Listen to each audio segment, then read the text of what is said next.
This is big breaking news. Venezuela is now claiming that a quote CIA group has been captured inside of Venezuela, and they were plotting a quote false flag attack inside of Venezuela. This is very serious and very dangerous if true.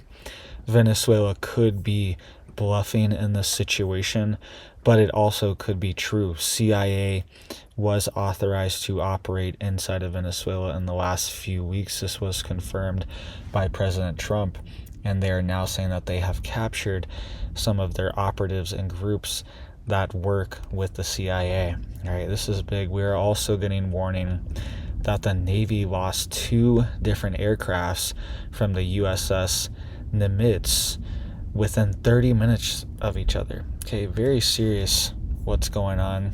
And right outside of Venezuela, we just had a 6.5 earthquake, right?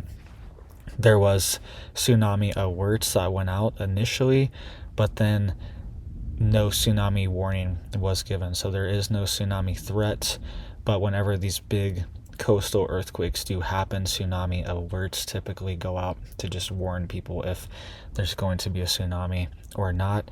And they said that there shouldn't be any threats, but I thought it was pretty significant that this happened right outside of Venezuela. We actually had a pretty big, I think it was 6.6 that hit there a couple weeks ago as well too. So earthquake activity, hurricane activity. We're also seeing Hurricane Melissa reach Category 5 status, and it's smashing Jamaica right now. Okay, mass evacuations are happening. Some people, U.S. citizens, are even trapped there that were on vacation and things like that on a cruise. They got stuck there, and mass evacuations are happening. There's not many places to evacuate, but Jamaica is getting the brunt of it right now, and Cuba as well too, but mostly Jamaica is getting hit the hardest. Okay, let's get into more details of this though. You can see here it says that the Nicolas Maduro regime said Sunday Venezuela had captured a group of alleged mercenaries with ties to the U.S. Central Intelligence Agency and accused Washington and Trinidad and Tobago of coordinating military exercises intended to provoke an armed confrontation in the Caribbean. In a statement released by Vice President Delcy Rodriguez, the socialist governor said the arrest revealed what it described as a, quote, false flag operation planned from waters bordering Trinidad and Tobago or from Trinidadian or Venezuelan territory to, quote, generate a full-scale military confrontation against Venezuela. All right, so they are saying that they've been setting up, and I mean, this is partially true. They have been setting up assets in these countries surrounding Venezuela and in the islands in the Caribbean. There's the U.S. Strike Force carrier group is expected to be there. It's going to take them at least probably a couple weeks to get there. So this was ordered a couple days ago, and they most likely won't be there for another week and a half. Okay, so once everything is into place and set up and hurricane season is over, okay, I've been warning too that that's also a major hurdle for operations in Venezuela is hurricane season. Once these things are over, then we could see major operations happening. But this quickens the timeline. Okay, this is why it's significant, because if this is true, then this is going to significantly hasten things, because they are going to want to get these CIA contractors or group, whatever. They're not saying exactly who these people are, but they're going to want to get them out of there if this is true, and the U.S. is going to know if this is true. And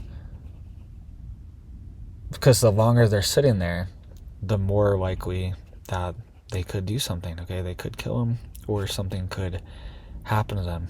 And if this is true, this is also a major bargaining chip for Venezuela as well, to say, hey, if you want your men to be safe, then you need to make sure we're safe. Okay, so this actually is very significant. You can see here, if true, it could be wrong. It could just be a bluff from Venezuela.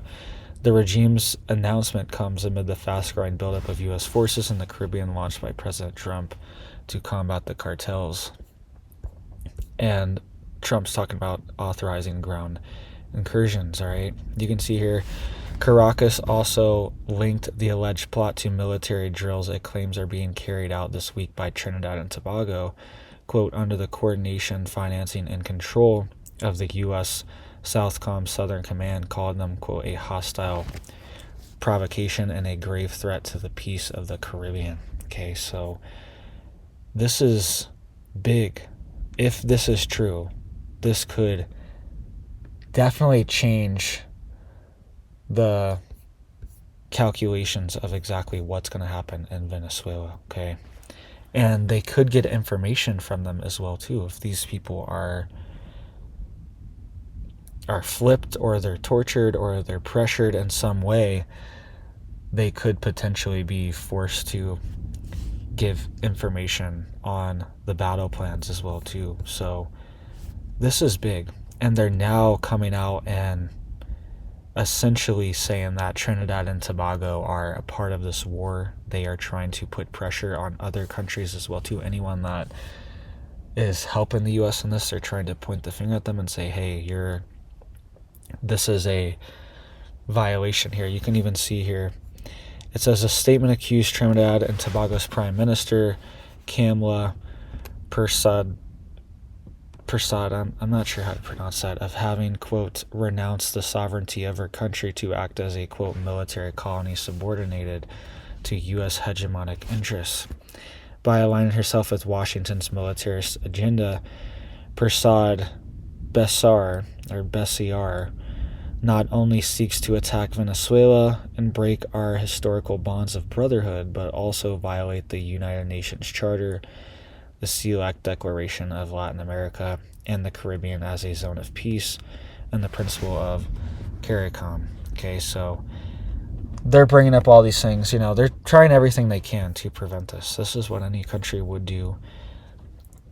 But at the same time, Venezuela's been violating UN charters for decades with their hostile drug peddling into the United States, right? So it's kind of hard to, they only bring this up when they really want to, okay? They don't ever follow the rules or charters or declarations that have previously been discussed, okay? But now they're trying to hide behind it. It makes sense. That's what anyone would do.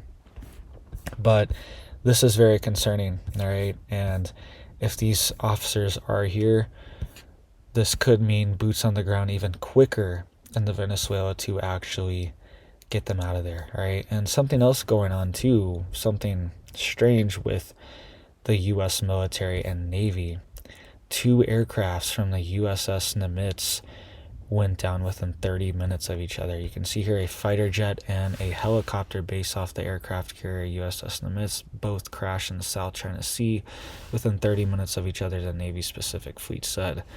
The 3 crew members of the MH-60R Seahawk helicopter were rescued on Sunday afternoon, and the 2 aviators in the FA-18F Super Hornet fighter jet ejected and were recovered safely. And, quote, all 5 are safe and in stable condition.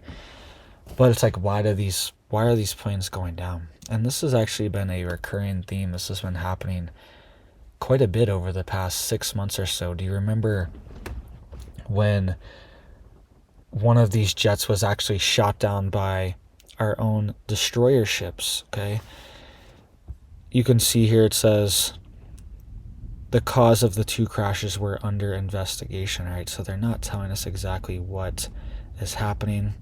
It says President Trump, speaking to reporters aboard Air Force One en route to Tokyo Monday, said the incident could have been caused by, quote, bad fuel. He ruled out foul play and said there was, quote, nothing to hide. All right, so hopefully that's all it is. But to see 2 in a row like this is very concerning. But if it is bad fuel, that definitely can cause engine failures and things like that. You can see here it says another aircraft carrier, the USS Harry S. Truman, suffered a series of mishaps in recent months after deployed to the Middle East. Right, we literally shot down one of our own jets a few months ago out of, quote, mistake, right? And I'm not sure if there was some type of problem with the radar or the tracking, some type of internal issue, or maybe it was external and there was some type of like cyber attack or hack on these systems. It says in December, the guided missile cruiser USS Gettysburg mistakenly shot down an FA-18 jet from the Truman. Then in April, another FA-18 jet slipped off the Truman's hangar deck and fell into the Red Sea. In May, the FA fighter jet landing on the carrier in the Red Sea went overboard after apparently failing to catch the steel cables used to stop landing planes and forcing 2 pilots to eject. Okay, that was the one I was talking about before. I guess it was in December where the USS Gettysburg shot down a F-18 from the Truman, right? I don't know how that happens. That was like mind-blowing when that happened, but these things can happen. There are mistakes. Soldiers are humans. They're people too. Everyone makes mistakes sometimes. It could just be a simple mistake, but if it's not, it needs to be addressed and it needs to be corrected, because this is a major national security risk for our country. If not, we also saw that fighter jet go down in South Carolina. Do you remember that? This was maybe a year or two, probably 2 years ago now. Time's been going by so fast. But this fighter jet went down over South Carolina and they couldn't find it. Okay, do you remember they were asking the public, they're like, oh, have you seen this jet in the woods anywhere? Help us find this. How do they not know where one of their jets are that crashed in South Carolina too? It's not like it crashed in the middle of the ocean and it's gone. It's in the woods. It was like in some wilderness preserve or something like that. Absolutely insane. And it could just be pointing to a bigger systematic issue with our U.S. military. Let's hope not, but things need to be in tip-top shape if this is going to happen, and it seems like this is going to happen. I'm really not a big fan of this regime change that's happening here in Venezuela, but I'm also not a big fan at all of the Maduro regime and what they've been doing in Central America, South America, and to the United States for over a decade now, all right? And Venezuela is actually this country too. A lot of people forget where they had massive amounts of inflation and a currency collapse in the beginning of the 2010s, okay? That Venezuela was the country where we'd always talk about, oh, the US dollar is heading towards Venezuela. We're going to have hyperinflation and it's going to collapse, okay? So the situation here has been bad for over a decade now, around 15 years. It used to be a wealthy economy, lots of oil reserves. They used to be doing okay. But over the past 15 years, they had their economy collapse. They had hyperinflation. And in the aftermath of this collapse, they've kind of turned into this narco state to make money. Okay, because the country's not really making money through trade economically. So this is what they've turned to, and these narco cartel groups have kind of taken over the country and taken over the government, and Maduro is kind of the leader and the one that's been sanctioning a lot of this chaos over the past 10 to 15 years that's been going on in Venezuela. All right, so make sure you guys are prepared. Make sure you guys are stocked up. There was also reports yesterday, too, that Russian transport planes have been making trips to Venezuela as well, too. Cargo planes, potentially with, they're saying, quote, humanitarian aid, but potentially with missile defense systems or small arms, armor, equipment. Things like that is also being potentially delivered from Russia to Venezuela. They announced it as, quote, humanitarian aid, and they have been sending multiple cargo carrier planes to Venezuela. So be on the lookout for that. This could potentially be another kind of proxy situation where Russia is involved, all right? I don't think they have the means to properly prop up Venezuela, because they are already dealing with their own war with Ukraine and NATO, but they could provide some intelligence that they wouldn't normally have, and also some weaponry and defense systems that we might not know they have. Okay, and I saw a video of Venezuelan military personnel on the beach, and I'm sorry, but it honestly looked pathetic. Okay, it was embarrassing. I can't believe it was video posted by the Venezuelan military. They were on the beaches and the shores of Venezuela, you know, few dozens of miles, maybe 100 miles from where these ships are and where the U.S. military is setting up.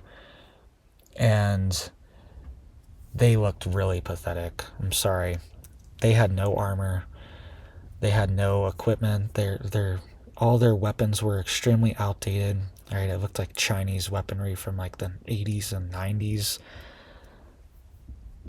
Old Soviet stuff. It's all very just outdated. Didn't look like anything.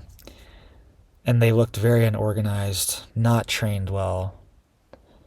A lot of people were just like out of shape and even elderly. They like half the squad that they were showing was, you know, not young men. Okay, so it's not looking good for them. So they're gonna need reinforcements from Russia if they do have any type of chance. And they're probably gonna use, if this is true, these CIA groups almost as like hostages to negotiate and get what they want. So let me know what you guys think down below. Hope you guys are staying safe, staying prepared out there. I hope you have big blessings for your life and your family, and I hope you have a big old blessed day.